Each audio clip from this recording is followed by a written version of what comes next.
Alrighty guys, this is snugsonblitz and I'm back with another video for you today. So, the WZ-131, the Tier 7 Chinese light tank.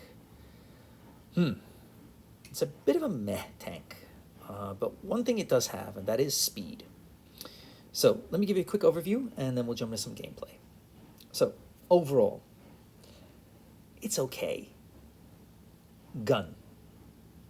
Iffy. You're gonna struggle. Armor, nada. Yeah, you're gonna get vaporized for sure in some games. Maneuverability, great. That's its best strength. And with that out of the way, let's jump right in. Okay, so here we are on the newly designed Middleburg, and I must say it does look nice.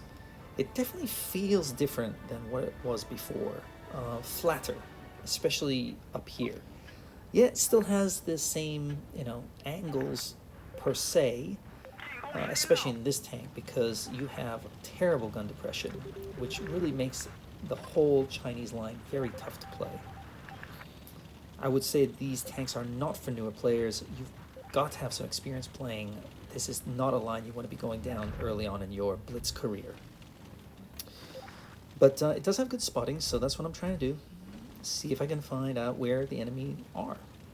Now, as you can see, its turn rate isn't the best. So you might want to think about that when you choose your equipment for the Chinese tanks. I often find that going straight, they're fast, but when they're turning, not the best. So you might want to adjust accordingly.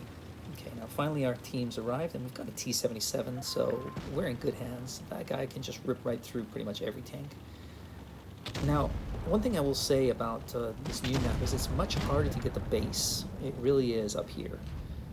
Maybe that's a good thing. Pushed on in, but I decided, no, I'm going to back on up. And I'm going to let my heavies do the heavy lifting, which is what they should be doing. Again, I'm going back over here, seeing if I can find anybody. Nope. Okay, there. So since no one's gotten A, I'm guessing they're all over here, and they're just waiting for us to push on in. Now, the Bulldog goes off on a little bit of a run, in a good way and a bad way, because he does get their attention and he does light them up. Thank you very much, but he does not last very long, and that's a problem. It's okay if you can, spot and get away from danger, but when you get obliterated, yeah, that's not going to help your team that much. So we're down a tank, but we do know where they are now. Don't have the best shots, so I'm just waiting.